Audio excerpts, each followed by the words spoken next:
Welcome dear students. तो as you know that we have started hybridization. अभी तक हमने कवर कर ली है sp hybridisation, sp2 hybridisation, sp3 hybridisation और sp3d हाइब्रिडाइजेशन, ये हमने कवर कर ली है। आज हम स्टार्ट करेंगे sp3d2 हाइब्रिडाइजेशन। ठीक है, तो we will start with sp3d2 hybridization. आप देख सकते हैं sp3d2 में क्या क्या इन्वॉल्व है। 1s orbital, 1s orbital, 3p orbitals are there and 2d orbitals are there. क्योंकि यहाँ पे 2 लिखा है तो 2d ऑर्बिटल है, यहाँ पे 3 लिखा है तो 3p ऑर्बिटल्स है।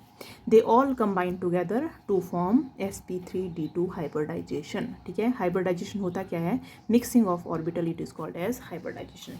Late us take an example of the molecule that is sf6 molecule का एग्जांपल लेते हैं। It is sulphur hexafluoride. Sulphur hexafluoride में sulphur is behaving as the central atom और सल्फर की आउटर इलेक्ट्रॉनिक कॉन्फिगरेशन है 3s2 3p4। क्या electronic configuration है? 3s2 3p4। ठीक है, तो सल्फर को अगर हम ग्राउंड स्टेट में देखें तो वी कैन राइट 3s में 2 इलेक्ट्रॉन्स, p में कितने इलेक्ट्रॉन्स आगे? There are 4 electrons. ठीक है, और जब भी आपके पास p3 ऑर्बिटल फिल होता है तो यहाँ पे d ऑर्बिटल भी अवेलेबल होता है, लेकिन d में कोई इलेक्ट्रॉन नहीं है तो हमने इसको एज इट इज़ लिखा है, it is empty orbital present here. तो इसमें अगर हम ध्यान से देखते हैं तो s के आउटर जो इलेक्ट्रॉनिक कॉन्फिगरेशन है, there are 2 unpaired electrons present. लेकिन बॉन्ड कितने बनाने हैं? हमें 6 बॉन्ड बनाने हैं 6 सल्फर एटम के साथ। तो हमें 6 अनपेयर्ड इलेक्ट्रॉन चाहिए। फिलहाल यहाँ पे कितने इलेक्ट्रॉन है? There are only 2 electrons present. तो हमें यहाँ पे 6 अनपेयर्ड इलेक्ट्रॉन अवेलेबल करवाने पड़ेंगे। ऐसा कैसे हो सकता है? जब हम इन इलेक्ट्रॉन्स को हायर ऑर्बिटल्स में क्या करें? एक्साइट कर लें और तब तक एक्साइटेशन करते रहेंगे जब तक 6 अनपेयर्ड इलेक्ट्रॉन नहीं आ जाते हैं। ठीक है, तो if you write sulphur here, sulphur में ये वाला इलेक्ट्रॉन आपने यहाँ पे एक्साइट करवा दिया और ये वाला इलेक्ट्रॉन आपने यहाँ पे एक्साइट करवा दिया। तो आप देख सकते हैं एक्साइटेशन के बाद यहाँ पे देयर इज़ 1 इलेक्ट्रॉन लेफ्ट और यहाँ पे भी क्या आ गया? डी में 2 इलेक्ट्रॉन्स अनपेयर्ड आ गए। ठीक है, नाउ अगर आप काउंट करो अब इसको, S1 2 3 4 5 6, तो 6 अनपेयर्ड इलेक्ट्रॉन यहाँ पे आ चुके हैं। 6 अनपेयर्ड इलेक्ट्रॉन्स कौन कौन से ऑर्बिटल में प्रेजेंट है? s orbital, 3p orbital, d2। तो ये आपस में मिक्स होके क्या बना रहे हैं? sp3d2 हाइब्रिड ऑर्बिटल, और ये sp3d2 हाइब्रिडाइजेशन का एग्जांपल है। ठीक है, और नेक्स्ट स्टेप में अब हमारे पास सब कुछ हो चुका है, ऑर्बिटल की मिक्सिंग हो गई है, हाइब्रिडाइजेशन हो गई है, 6 अनपेयर्ड इलेक्ट्रॉन अवेलेबल हो गए हैं। अब हर there will be 6 fluorine atom will come together. क्या होगा? 6 फ्लोरीन एटम आपस में नज़दीक आएंगे और they will combine with these hybrid orbitals, 6 hybrid orbital.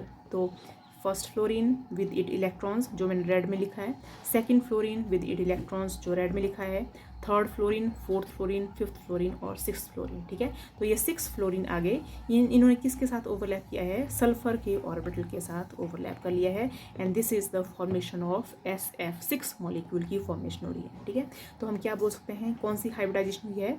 sp3d2 hybridisation. जब भी sp3d2 हाइब्रिडाइजेशन होती है और सारे ऑर्बिटल इन्वॉल्व हैं बॉन्ड फॉर्मेशन में, तो geometry that is the octahedral geometry. याद रखना है कौन सी ज्योमेट्री आ जाती है? ये octahedral geometry, very very important. sp3d2 hybridization it involves the octahedral geometry.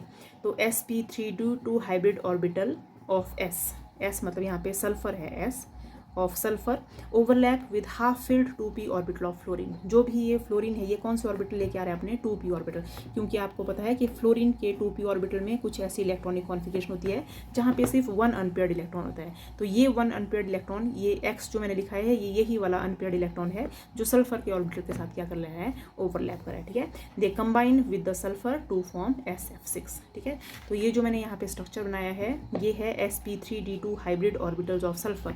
जो मैंने ये वाला स्ट्रक्चर बनाया ऊपर वाला sulphur in excited state, hybrid orbitals जो बने हैं, ये स्ट्रक्चर है हाइब्रिड ऑर्बिटल्स का। तो ये जो शेप बनी है, एक स्क्वायर के अबव एक लोब, स्क्वायर के बिलो भी एक लोब। ठीक है, this structure it is called as octahedral geometry. ठीक है, ऑक्टाहेड्रल ज्योमेट्री। तो ये जो लोब्स हैं ये कौन सी है? sp3d2 हाइब्रिड लोब्स हैं, sp3d2 sp3d2 sp3d2। ठीक है, ये सिर्फ सल्फर की है यहाँ पे प्रेजेंट। तो ये lobes they will combine with the orbitals of the fluorine atom. Fluorine atom के साथ ये कंबाइन करेंगी तो फ्लोरीन का कौन सा आ जाएगा यहाँ, p orbital, again p orbital, p orbital, p orbital and p orbital, सबके पास क्या है 1 unpaired electron. This can be represented at this. तो this is the orbital picture. Orbital picture को हम सिंप्लीफाई वे में सिर्फ ऐसे लिख सकते हैं, ठीक है. तो in the centre we have sulphur atom and we have 6 fluorine atoms. This geometry is called as octahedral, ठीक है. ऑक्टाहेड्रल ज्योमेट्री के बारे में अगर मैं आपको थोड़ा सा बताऊं तो ये जो डॉटेड लाइन है ये है प्लेन. प्लेन मतलब जैसे कॉपी हमारी प्लेनर है, स्क्वायर प्लेन. अगर आप कॉपी को अपने हाथ में उठाएंगे वो प्लेनर है, तो स्क्वायर है वो. तो एक लोब उस प्लेन के ऊपर, एक फ्लोरीन उस प्लेन के नीचे. तो एक फ्लोरीन ऊपर, एक फ्लोरीन नीचे और 4 फ्लोरीन इन द प्लेन, ठीक है. तो this geometry is octahedral geometry. आपने याद रखना है कि in octahedral geometry 4 fluorine are, ये कौन सी पोजीशन होती है, equatorial. 4 are in the equatorial position, 2 fluorine are in the axial position, 1 is above and 1 is below, ठीक है. और क्या देखते हैं हम इसमें, एंगल्स देखते हैं. तो एंगल कैसे देखेंगे, जो इक्वेटोरियल प्लेन है उनके एंगल भी 90 डिग्री है, जो एक्सियल हैं उनके एंगल भी कितने हैं, 90 डिग्री है. तो सारे एंगल बराबर हैं, इसलिए all the 6 sulfur fluorine bonds are equal. All the 6 sulfur fluorine bonds are equal and all angles are 90 degree. तो equal हैं. जैसे हमने लास्ट वीडियो में देखा था, हमने किसका एग्जाम्पल लिया था, SF4 का एग्जाम्पल लिया था, सॉरी PF5 का एग्जाम्पल लिया था ट्राइगोनल बायोपिरामिडल में. वहाँ पे बॉन्ड्स इक्वल नहीं थे, एक्सियल बॉन्ड लॉन्गर थे इक्वेटोरियल बॉन्ड से, लेकिन यहाँ पे ऐसा नहीं है. सारे बॉन्ड्स कैसे होते हैं यहाँ पे, इक्वल. तो this is about the sp3d2 hybridization. I hope आपको समझ आई होगी sp3d2 हाइब्रिडाइजेशन. Welcome back. तो sp3d2 हाइब्रिडाइजेशन के साथ साथ हमने एक और हाइब्रिडाइजेशन पढ़ेंगे आज, दैट इज़ sp3d3 हाइब्रिडाइजेशन, ठीक है. अभी हमने sp2d2 पढ़ी थी, अब हम पढ़ेंगे d3 हाइब्रिडाइजेशन. तो बिल्कुल सेम उसी ग्राउंड्स पे, बिल्कुल parallel. 1s orbital, 3p orbital, p3 लिखा है तो 3p ऑर्बिटल, d3. तो d3 orbitals they combine together to form sp3d3 hybrid orbitals. Let us take an example of IF7. IF, it is iodine heptafluoride molecule. Iodine heptafluoride में central atom क्या है, iodine. तो हम iodine से ही start करेंगे. Iodine के molecular orbitals को देखेंगे, एटॉमिक ऑर्बिटल्स को. तो iodine outer electronic configuration is PF2 PF5. तो ग्राउंड स्टेट में it is 5s2 5p5 electronic configuration है. तो p में कितने इलेक्ट्रॉन है, यहाँ पे 5 इलेक्ट्रॉन्स है. और आप अगर ध्यान से देखो तो there is only 1 unpaired electron, बाकी सारे इलेक्ट्रॉन कैसे हैं, पेयर्ड. लेकिन हमें तो कितने अनपेयर्ड इलेक्ट्रॉन चाहिए, 7, क्योंकि आयोडीन कितने बॉन्ड बना रहा है फ्लोरीन के साथ, 7 बॉन्ड बना रहा है. तो हमें 7 इलेक्ट्रॉन को क्या करना पड़ेगा, अवेलेबल करवाना पड़ेगा. ये कैसे होगा, जब हम ये इलेक्ट्रॉन यहाँ पे शिफ्ट करते जाएंगे. ये इलेक्ट्रॉन यहाँ पे शिफ्ट हो गया, एक इलेक्ट्रॉन यहाँ पे शिफ्ट हो गया और एक इलेक्ट्रॉन आपके पास यहाँ पे शिफ्ट हो गया. ऐसा करने से you will count 1 2 3 4 5 6 7 unpaired electron हमारे पास क्या आ गए, अवेलेबल आ गए.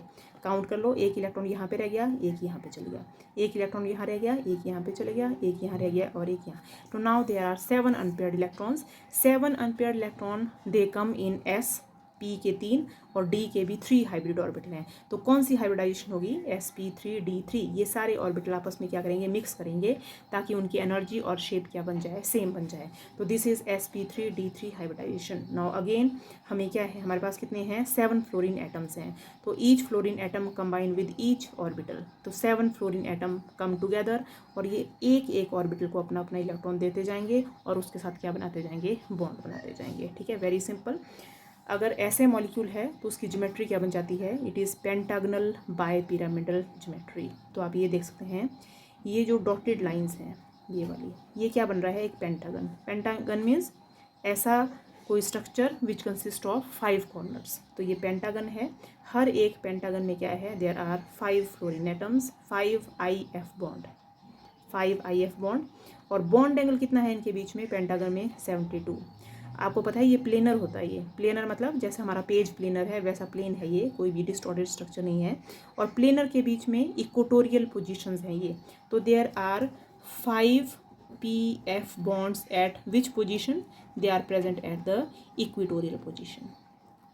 5 pf bonds are present in the equatorial position, whereas 2 if bonds, 2 p नहीं है, ये कौन सा, ये आयोडीन और fluorine, and 2 if bonds they are present in the axial positions. ठीक है, एक्सियल बॉन्ड्स इक्वेटोरियल के साथ कितना बॉन्ड एंगल बना देंगे, 90 degree.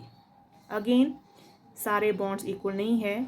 5 if bonds in equatorial are having 90 degree and 2 are making 90 degree angle with the axial bond. ठीक है, इसमें भी सेम PF5 मॉलिक्यूल की तरह axial bond are longer as compare to that of the equatorial bond. Is it clear? ठीक है, क्योंकि axial bond एक फ्लोरीन इसके साथ 90 90 90 90 90 चारों तरफ 90 डिग्री का बॉन्ड बनाया, तो वो ज़्यादा रिपल्शन फेस करेगा as compare to only this. ये सिर्फ एक के साथ ही 72 बना रहा है, इसके साथ तो इसका एंगल बढ़ते जा रहे हैं. ठीक है, तो एंगल बढ़ते जा रहे हैं इसके, तो इसमें रिपल्शन कम होगी एज कम्पेयर टू दिस. ये फ्लोरीन सब के साथ 90 90 बना रहे हैं, तो इसलिए रिपल्शन ज़्यादा होगी एज कम्पेयर टू दिस. तो हम क्या बोल सकते हैं कि इक्वेटोरियल बॉन्ड्स छोटे होते हैं, तो ये छोटा होगा as compare to that of the axial bond. तो this structure is called as pentagonal bipyramidal geometry which is present in case of IF7 molecule. ठीक है, तो हमने पढ़ा sp3d3 हाइब्रिडाइजेशन के बारे में पढ़ा हमने. एक और हाइब्रिडाइजेशन पढ़ेंगे अभी हम, that is called as DsP2 hybridisation.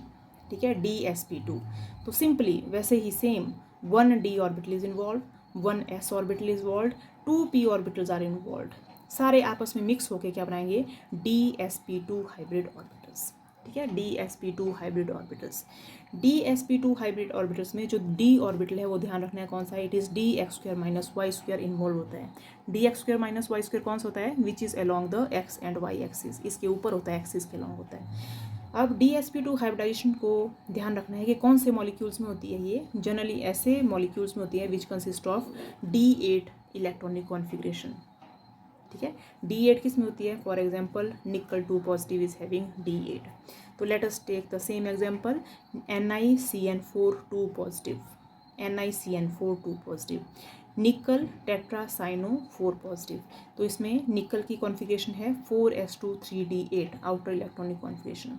अगर हम यहाँ पे निकल के ऊपर चार्ज निकालें तो निकल को मान लिया हमने x, Cn कितने हैं यहाँ पे 4, हर एक Cn पे कितना चार्ज है -1, टोटल चार्ज कितना है +2. तो x - 4 is equal to +2, x is equal to +2,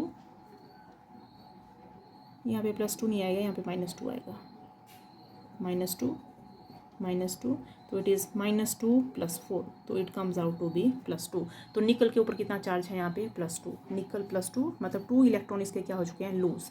तो जब भी हम इलेक्ट्रॉन लूज करवाएंगे, electron are lost from the s orbital, not from the d orbital.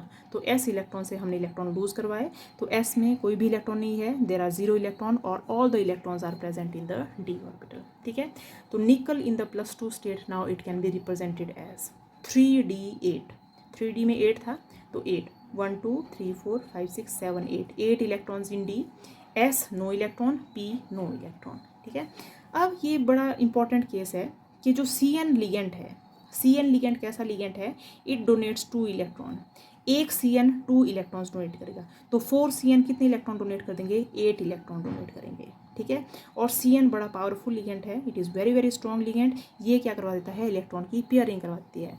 Pairing का मतलब है कि ये जो 2 अनपेयर्ड इलेक्ट्रॉन है इनकी भी क्या हो जाएगी, पेयरिंग हो जाएगी. तो ये इलेक्ट्रॉन यहाँ शिफ्ट करवा देगा, ये इसकी पेयरिंग करवा देगा. तो आप देख सकते हैं ये इलेक्ट्रॉन यहाँ शिफ्ट हो गया है, तो यहाँ पे क्या हो चुकी है, इसकी पेयरिंग हो चुकी है. तो Cn will cause pairing of electron. तो ये सारे इलेक्ट्रॉन क्या हो चुके हैं, पेयर. अब हमने देखना है DsP2 हाइब्रिडाइजेशन के लिए हमें 1 d ऑर्बिटल चाहिए, 1 s ऑर्बिटल चाहिए और 2 p ऑर्बिटल चाहिए. तो हम देख रहे हैं ये जो मैंने रेड बॉक्स में लिखा है ये DsP2 हाइब्रिड ऑर्बिटल है. और मैंने जैसे कहा था कि एक Cn 2 इलेक्ट्रॉन देगा, तो 4 Cn कितने इलेक्ट्रॉन्स देंगे, दे विल गिव 8 इलेक्ट्रॉन्स. ठीक है, तो यहाँ पे आगे आपके पास Cn के electrons 2 electrons, second Cn negative के 2 इलेक्ट्रॉन्स, थर्ड Cn नेगेटिव के 2 इलेक्ट्रॉन्स और फोर्थ Cn नेगेटिव भी क्या दे देगा, इट विल गिव 2 इलेक्ट्रॉन्स. तो hybridization involve here, it is कौन सी हाइब्रिडाइजेशन होगी, it is DsP2 hybridization. DsP2 hybridization. DsP2 hybridization involves square planar geometry. Square planar means square है, प्लेनर फॉर्म में है। तो आप देख सकते हैं यहाँ पे स्ट्रक्चर, निकल on the 4 corners of square, ये क्या बन चुका है, एक स्क्वायर की तरह बन चुका है, ठीक है। तो on the 4 corners of squares we have Cn negative, Cn negative, Cn negative and Cn negative.